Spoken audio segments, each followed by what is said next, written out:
Okay, this is Old Electronics Fan, and this is the speaker to my Philco Butterfly radio. And I think, as you can see, this is a prime example of what not to do when you're trying to repair your speaker.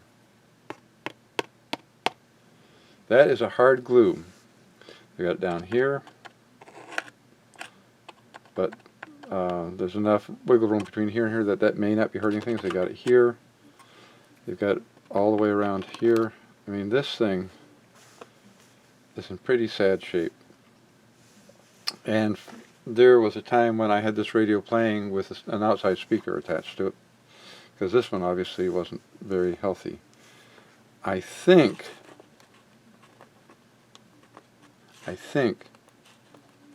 that the coil is not rubbing. It's hard to tell, but I think it's not rubbing. I don't know why the voice coil is not rubbing. So here is my plan. If this isn't rubbing, I do not want to take this part of the speaker off. I don't want to take this bottom part off. I don't want to disconnect this. This part right here is still glued to the frame. That is keeping this more or less centered on the magnet. So what I'm going to do is I'm going to take my Dremel tool, I'm going to cut. Probably going to start here, looking at it and just see, yeah. So I'm going to probably cut here and just cut this all the way around to here. Take that out, and then I'm going to use this stuff. Oops. Oh, really? Okay, we're getting too close. Alright, this is just felt. You can pick it up at various places. I got this at Walmart, but there's other places where you can buy this.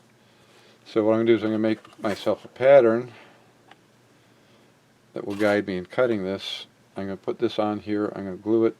I'm going to glue it on here. Once that's dry, then I will glue it here. And I see there's some old glue that's just flaking off, so I'm going to make sure I get rid of all the old glue. I debated about taking the speaker completely out of the radio, and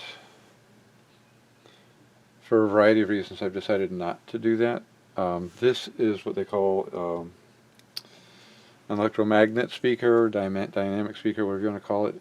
So it does not have a permanent magnet. So there are wires for that. There are wires for the voice coil, or for the output transformer. And I can get to the output transformer. That's right here. And I've actually taken it loose just to see what I'm dealing with. But I've decided I just don't want to take it apart. If I have to, I will. So I'm gonna do what I can to clean this up. Attach the felt. Once I have this part of the felt glued into place, I will test the speaker again. This is rather more quiet than I want it to be. I have a feeling that the problem is that, it rattles like you can't believe, because this part right here is so stiff. It's like a block of plastic. So when the speaker moves up and down, this part just bounces against the frame rather than flexing like it's supposed to. And this is actually still flexing down here. But who knows how long it will continue flexing down here. Well, first of all, the glue's letting go and it's trying to come free. And there's actually a hole in this, so something has started to fail along this surround, this suspension. So when I get all done, I'm hoping to have felt coming all the way around this, and it's going to be fun. I've not done this ever before. I actually have repaired a speaker before by creating a brand new brand new speaker cone. This is my repaired speaker. So I've got a little bit of experience, one speaker, and so I'm really hoping that I can salvage this and keep the speaker in this radio. If not, then I'm going to have to look for another speaker and substitute a resistor for the coil. um, which it'll work, but I'd rather not. We'll see. I'll be back. Well, sadly, when I went looking for the video that went from the first part of this recording to later parts of this recording, I discovered I couldn't find it. I have no idea how. Try to be careful not to delete things I don't want to delete. But things do happen. So the last time you saw this, the speaker was in the radio, and I was saying I didn't really want to take this out because of what was involved. Unfortunately, I ran into problems. So, as you saw when this was in the radio, the top part of this had glue everywhere. So, what I did was, I cut all the stuff that looked like this out, about this much of it, and then I tried to, and then I tested to see if this thing was working properly,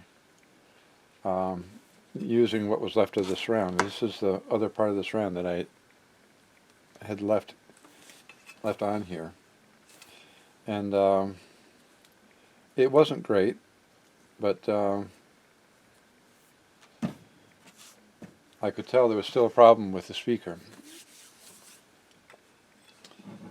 So I took this out completely. Oh, and then I put the bottom. So then I cut that bottom part out, and I put the rest of the foam on, the felt on there. And I really wish I hadn't done it that way, but that's how it wound up happening. So then I put this back in again. Carefully clamp the edges of this around into place, only to find, excuse me, that I had a serious problem still. And the problem was that this had broken free of this. So I thought, no big deal. I will glue this back together. I thought I could eyeball it. That turned out to be a bad idea. In the next part of that, you'll see me fixing my mistake, where I got this glued cockeyed. It wasn't much, but it was enough that I could not adjust. I couldn't adjust for. I couldn't get the speaker to work well. And the other thing I discovered, well, I'm not actually going to be duplicating what's in the other part of this, so I'm going to stop there, and then you'll see how I repaired this. One thing I didn't include with the other part was I was looking for a tiny little something that I could use to carefully put the epoxy in this area, and I couldn't find anything. So I wanted something small, I wanted something narrow. So what I did was I took a piece of copper wire, took it out to my vise with my hammer, and I flattened it, and this worked really well. I was very happy with the results because it was just the right size. I could get a little bit on there, I could sneak under here, and it did what I wanted it to. So if you ever need a little spatula, I guess, and you've got some copper sitting around, this is a 12 gauge, it works really well if you flatten it. So anyway, on to the next part. Okay, well, this speaker cone I thought was repaired. The one smart thing I did was that when I was testing it, I didn't glue this outer edge onto the speaker frame. I had this feeling that, well, I just had this feeling I might not want to do that. Let's put it that way. So I discovered once I repaired the surround on this, got it clamped down and actually had the speaker working, that I still had a nasty vibration that I just couldn't adjust out. Just couldn't get rid of it. So I took this back out again, and I discovered something. And this is, I don't know what I previously recorded, so I may be repeating myself. The voice coil had actually come loose from the speaker cone. So I thought, well, that's no big deal. I'll just glue it back together. Well, it wouldn't have been a big deal if I had actually taken better steps to determine that the voice coil was actually sitting square on the cone. It wasn't. It wasn't sitting square. I looked at it and I thought it looked good, but it wasn't. This handy gadget is actually something that, how can I do this? Alright. So if I put this against, I gotta move that back up, I guess, a little bit. So I put this against the edge of the voice coil, and I use this little ridge right here as a guide to give you some idea of what I've got. And you notice that it touches, and I try to make sure it's relatively square relative to the coil. I go around this way, and you notice there's a gap. At least I hope you can. Maybe I'll move in a little bit tighter. Let's see what that'll do. And forget to zoom back out. Hopefully not. Alright, so I go back here. I think this is my high spot. Right there. And yes, this has got to come up a little bit more. Alright. Alright, let's see. Alright, so I think this is my high spot. And I need to bring it down a little tiny bit more. Come on. Let's go.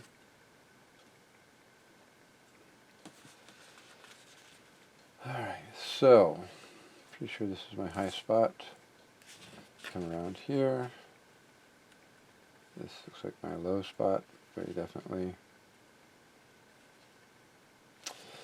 So, I had epoxied this, thinking I was all set, I was all done, and only to find out that I wasn't. So here's what I'm going to try to do. I have this really nice, sharp, very sharp knife. And I'm going to try to cut through this and see. I had some other ideas about this, and I wasn't sure if that was the way to go. So I have a Dremel tool with the smaller thinner cutting discs, but I took out this. Is actually I just put a nice new blade in this, and I thought, this thing is really, really sharp. By the way, if you have one of these and you have a nice new blade in it, be careful because it's it's sharp. I made the mistake one day. I was trimming a piece of wire and I was using one of these with a brand new blade in it. I'm surprised I don't have a scar on my finger from when it went right through the wire into my finger. So be careful. I've become a lot more careful of this knife since then. Alright, where are we at here?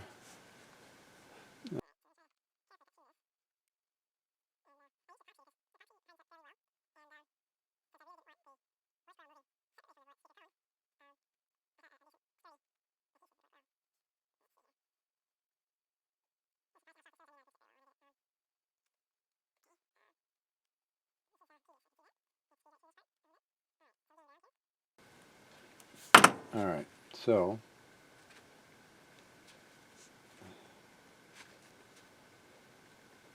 now I'm hoping, really hoping, and I don't, can you see? Not when I hold it there. This spot underneath the wire is problematic because the voice coil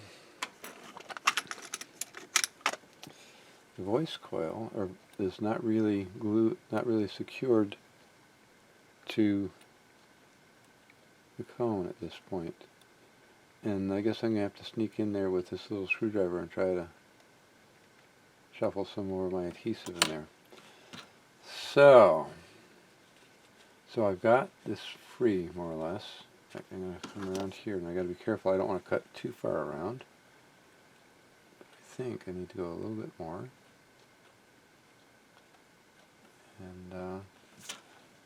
And you can't see what I'm doing.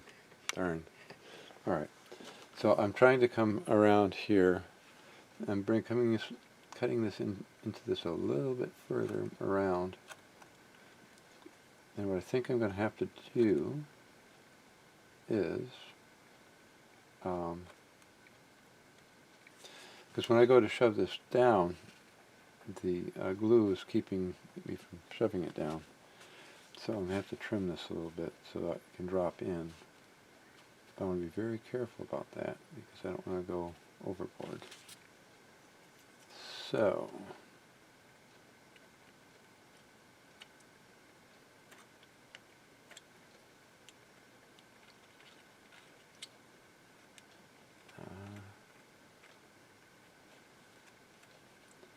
yeah, this is not easy to do, especially since I'm trying to be careful not to make the gap too wide, but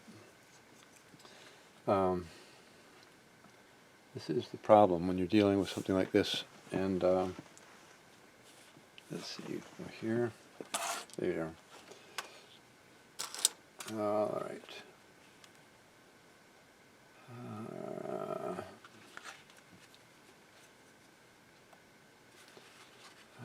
Let's see, what can we do with you?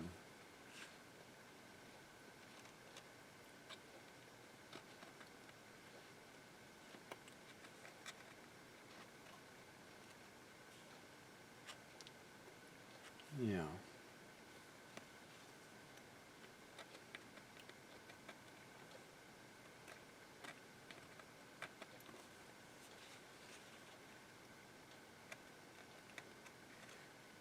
You know, I know I'm setting myself some pretty good challenges when I start getting into speaker repair, but given that you can't just go to your local electronics place and buy a replacement speaker, especially ones that have a field coil in it, these so-called dynamic speakers, I guess they call them, not sure. They're dynamic, all right. So the so the problem is getting a replacement for something like this. And there's ways I could work around it. I could get a regular speaker and put a resistor in there to replace the coil. But if I can save the original speaker, which of course I still have, now granted it's not going to be as pretty as it was, but still it will be the original speaker. Whoops! Oh, geez. Uh-huh. Alright, now let's check and see where we're at. 'Cause I don't know. I want to be careful because I don't want to go crazy and make a bad situation even worse. Alright.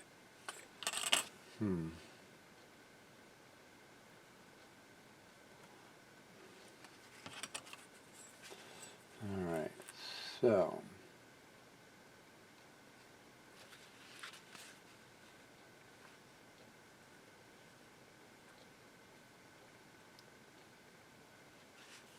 well,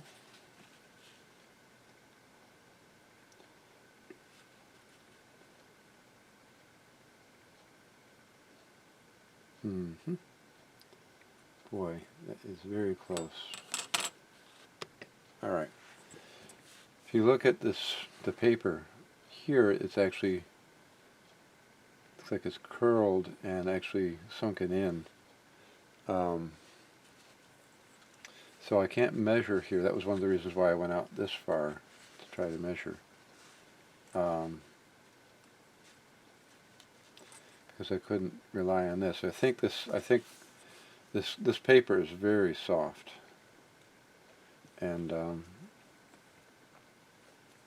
I think with the speaker, the constant force of the voice coil against this soft paper, it failed here and it actually rolled the paper in and then tore, is my assumption, is what I think happened. Okay, well I think, based on what I'm seeing, this is now sitting basically square.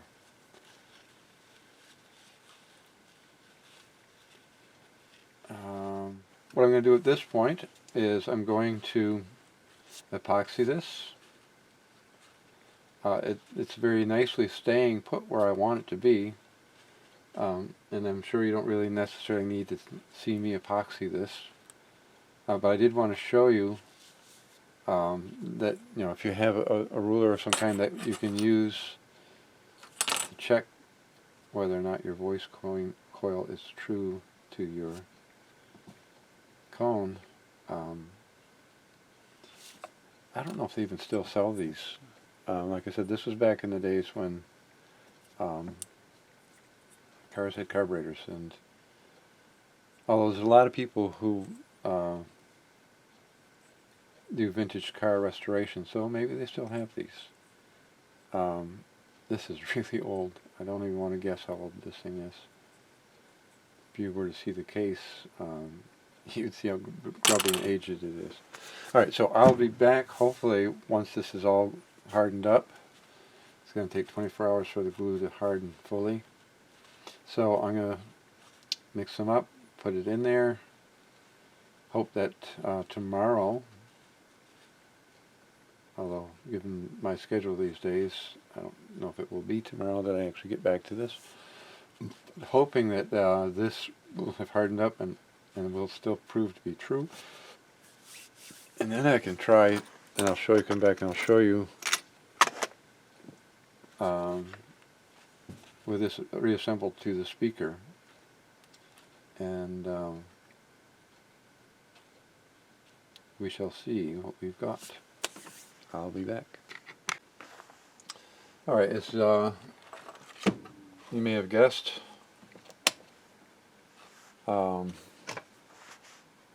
I was refilming the missing part of my video, this part right here is what my repaired repair looks like. This is the second time I've glued this. Hopefully now this, see a little bit of that paper around the edge of the coil, just kind of folded over. So hopefully now this is square with this, and I'm pretty happy with the glue job, which is thanks to this little spatula thing. Now, for many people this will be old hat, but this speaker is what is called a dynamic speaker, and it does not use a permanent magnet, it uses an electromagnet. And let me show you a cross-sectional picture of how this is set up. You've got a screw and a nut, and this nut is kind of special because it doesn't have any threads in it. This job is simply to hold the spider, clamp the spider in place. So if we look at this, we've got this little center nub and then the support post. And then down here, of course, is where the voice coil actually rides. And make note of this also. This is designed to hold the wires in place. And this is one of the reasons why that nut is important. So let me show you how this works. So we assemble this together. Well, in there. Now I'm not going to secure the wires just yet. I have no idea if I have this really fixed or not. So this, I'm going to zoom in a little bit here, and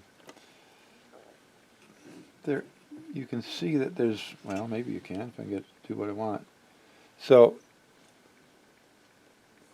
you can see it moving up and down. So that little nub that you see in the center there is just slightly smaller than the hole in the spider.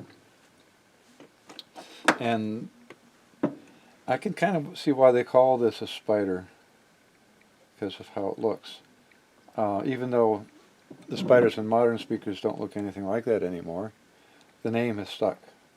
So even when you've got the molded circular spiders that hide behind the cone, they're still called spiders. So how this is supposed to work is, and given how little room there is between the spider and that center nub,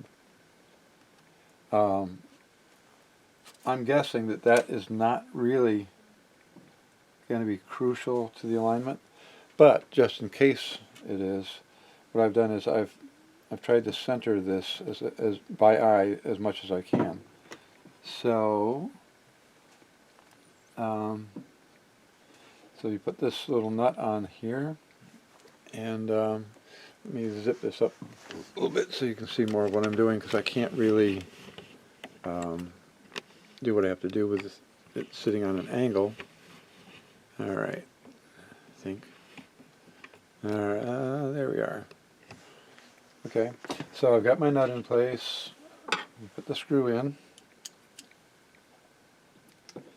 And the reason that nut is there is not merely to clamp. It's not merely to clamp the spider in place.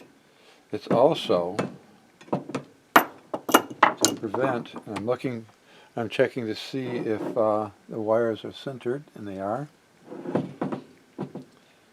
Without that nut in place, there's a good chance that when you go to tighten the screw, it's going to rotate the speaker cone. And we really don't want that, because you've got the speaker wires positioned where they want to be, and if you're, for whatever reason, having to play with this once the cone, the surround is in place, then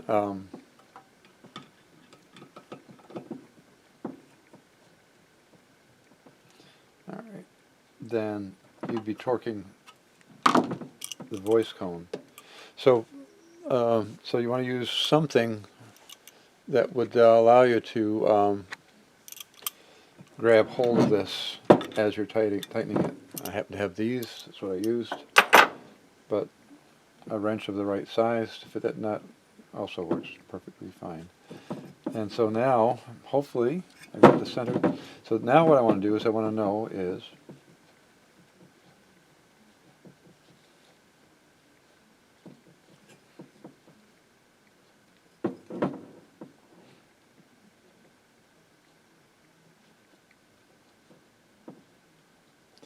alright, so what I was just checking to see is if that voice coil is rubbing against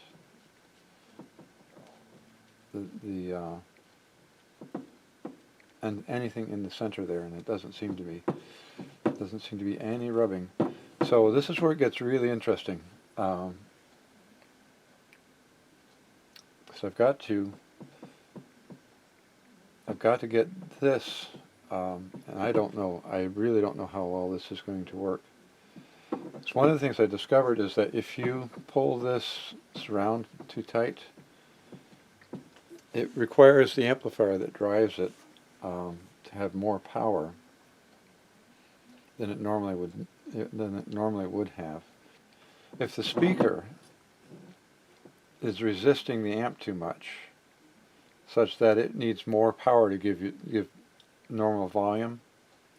A lot of the amplifiers in the small radios are not up to the task. They can't handle it. And so once you crank the volume up to where it's at a normal volume level, chances are, if this speaker is not working properly, if it's not moving in and out freely enough, it's going to distort. Now, I ran into that with my other speaker here that I repaired. This little speaker works perfectly. It looks great, works nice. I can run it off from my 35 amp, which you can't see. My 35 watt PA amp, which is what I use for testing speakers and such.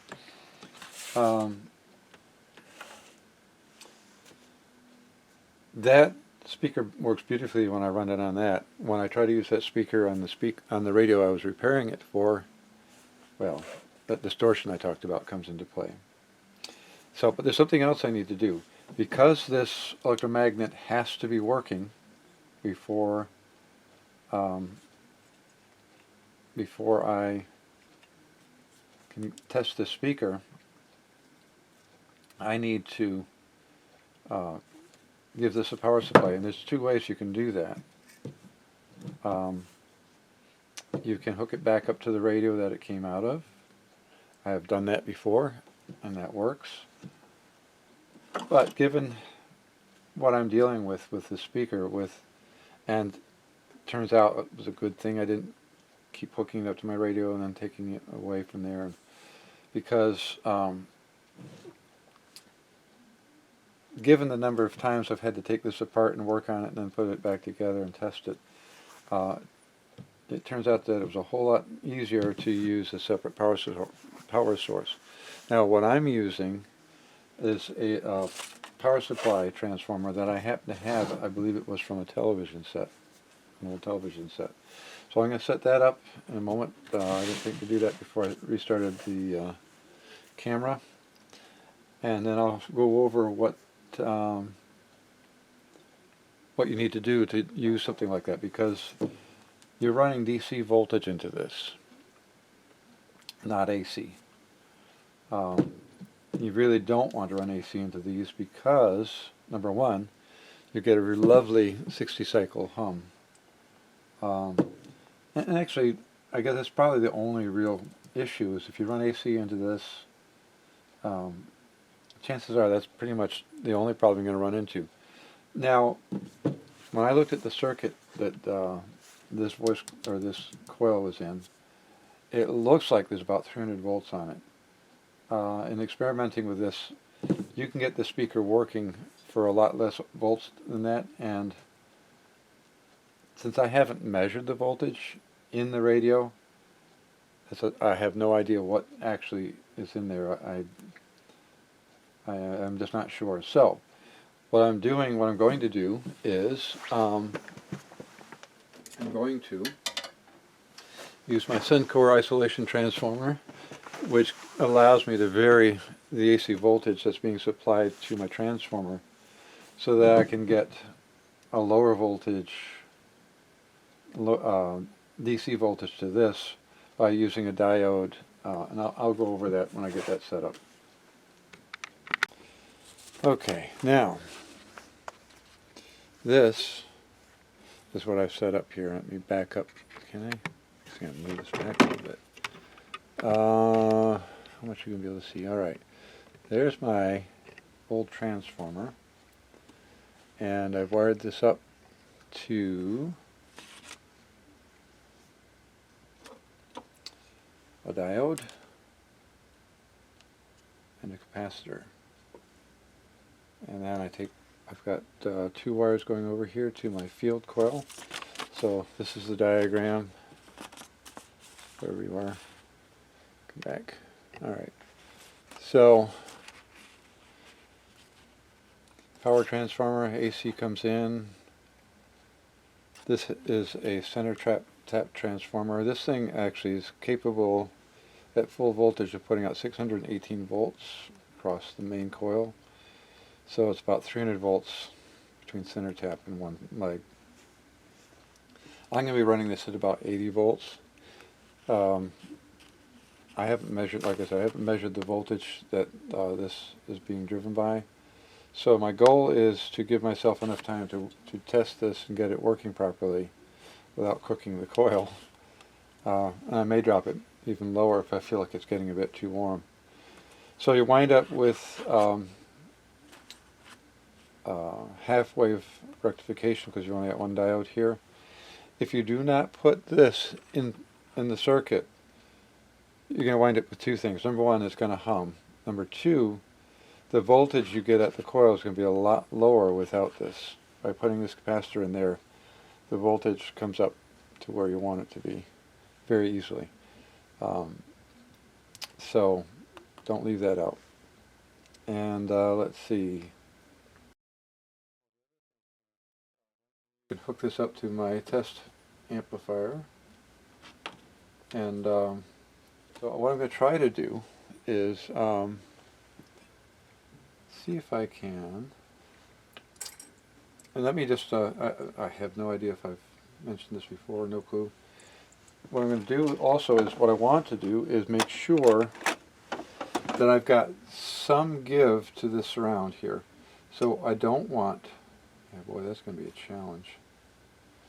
Once I glue this all the way around on the back side of that, I'm discovering that it's not easy to get this where I want it to go. So I'm going to use these little clips. Let's bring this over here. I'm going to use these little clips to secure this, and I hope I can. No, I don't like that. So, all right. I want some kind of a bow right there. So right now, though, that's forcing my voice coil to do things I don't want it to do.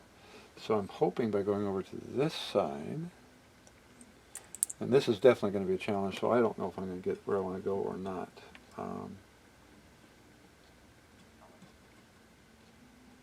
Alright.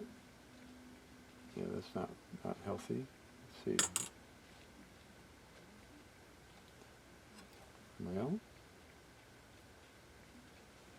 okay, let's try this. I may play with this before I come back to show you what I've got. In fact, that's what I will do. Okay. I have not tested this. I simply got this mounted. It doesn't seem like the voice coil is rubbing. So, let's turn on our electromagnet. Let's see if we have sound. I'm using a little MP3 player.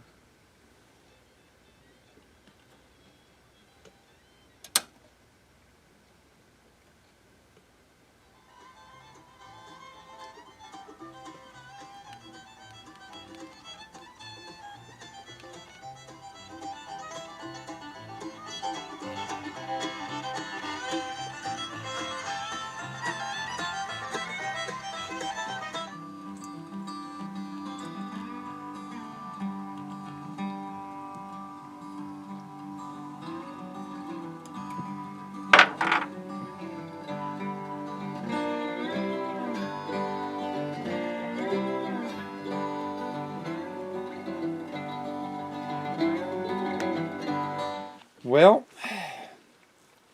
I got close with this. I did, but the bottom line is the speaker is just too tired. I tried, but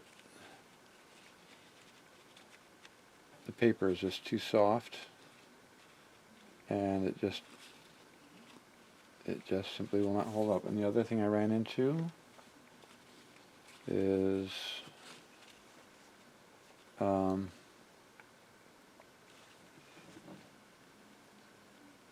side of the voice coil is failing.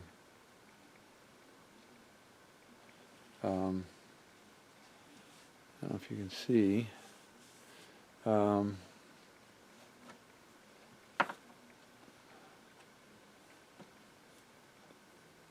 right here, the paper in this voice coil is failing.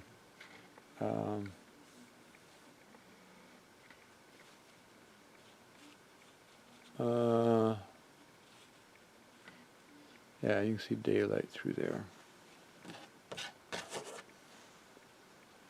Right through there. So, now, this is a,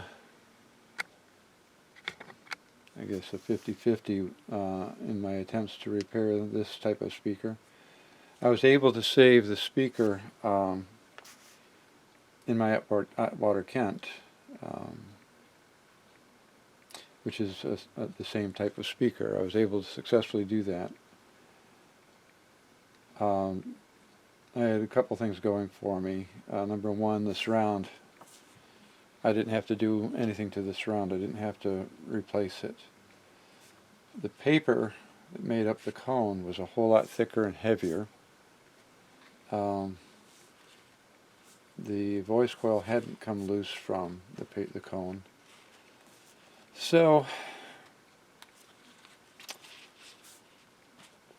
I gave this my best shot and then some to try to save it, and because I was determined. Well, I wanted to learn how. I wanted to see if I could do it, and I didn't count on the fact on this speaker being so horribly damaged, so weak, so fragile that it simply wasn't going to work.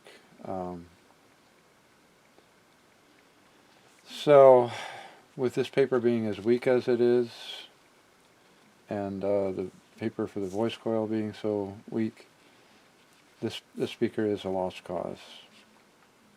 Now, I'm going to post this in the hope that some of the stuff that I presented would be useful to others.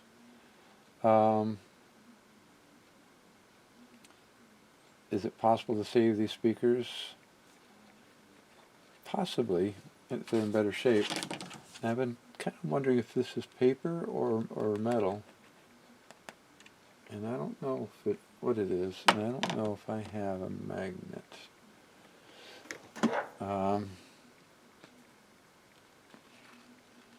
Yeah, that's probably not magnet. There goes my magnet. So I'm seeing stresses in the spider as well. So this is from a 1940s, I believe. What is that? Yeah. So I have a Model 45, otherwise known as the butterfly radio. Judging by the tubes that are in it and the design of the radio, I would say this was an early 40s radio.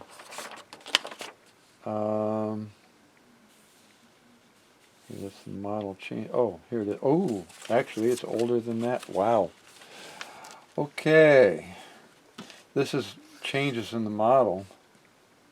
And this was August 1st to December 31st, 1935.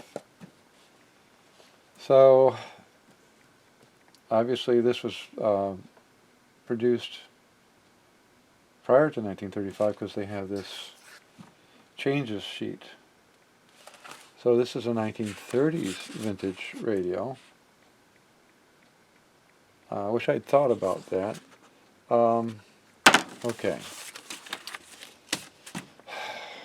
So 60, 80 years old. All right. Apparently math is not my good long suit when I'm tired. All right, so this is an early 30s. Say it was 30, so that'd be 90 years old. So 85 to 90 years old this thing is, which is how old this speaker is. And I guess I shouldn't be too shocked that the speaker is absolutely toast. Now, other radios out there, the speakers are in better shape. I think this radio was used right to death. And it was on, I think it had a lot of hours on it, based on other things I've seen in this radio. So it was a lost cause. I tried really hard. Now, that doesn't mean that if you encounter one of these, that it's not fixable. Um, but just know that if they are indeed this old, one of the things you're going to deal with is the paper in the cone is going to be soft, it's going to be weak, fragile, what do you want to call it. You could have problems with the spider. I mean, it's still there, but it's definitely not looking terribly exciting. Two of the legs are wrinkling, which means they're probably starting to go. So, yeah. So I'm thinking, well, what did I learn from this? Well, number one, that not all these speakers are salvageable. When they get to be 90 years old, you're pushing your luck. I spent a lot of time on this. I don't regret it because I learned things. And the next time I encounter something like this, I'm going to really think twice about spending the amount of time I did on this. And I'm also going to examine very closely the condition of the paper in the cone. I'm going to look more closely at the condition of the spider. And if I have to take the cone out of the speaker, I'm definitely going to be looking at the paper in the voice coil. So I've got some things that I can look at, I can examine to tell me whether or not it's worth fixing it. The other thing is, if I ever have a voice coil break loose from the cone, I think that's where I stop immediately. I don't go any further because that tells me the paper is just too soft. It's too fragile, too weak. And I fix this only to have it blow out here. What do? Well, I could take some copy paper, cut it and fit it and try to strengthen this and secure it, but I can't fix this. Not easily. So I think at this point I have to bail out. I'm going to have to give up. Like I said, I am going to post this because hopefully it's instructive for somebody else. Unfortunately, instructive in the fact that I couldn't fix this. Live and learn. So, like I said, it doesn't mean that all of these are dead and that you can't fix them, but you need to be aware of what you're dealing with. Like I said, if the voice coil has broken loose, I wouldn't bother. I would stop right there and say, okay, you're broken. Let's move on. But like I said, I don't regret doing this because I learned a whole lot more about these speakers than I ever knew before. So be it. I invested some time. I learned something. If I were to do this again, I would do it differently. I would definitely, number one, after I make sure that the cone is healthy, I'd make absolutely certain that I did not run the felt down in as far as I ran this. I think I was doomed to fail anyway because the paper was so soft. So anyway, it hopefully gives others food for thought. I don't think there's anything I can do with this now. It's too bad because I got really close. And I had it aligned so that it was almost sounding the way I wanted it. But I kept getting noises that I just couldn't understand why I was getting them. And I started noticing that this was giving way. And I was worried about these, and I thought, let's take this out and have a closer look. And that's when I saw that. So, anyway, I guess we learn as much from our failures as we do from our successes. And I learned lots of stuff. Maybe one of them is be really, really careful of the stuff you try to salvage, because Some of it simply isn't. All right. I guess I'm done blathering, and hopefully, if you've watched this point, you've learned a few things, and I hope I'm helping somebody else. I'm very disappointed, but hey, that's life. I guess I have to get over it.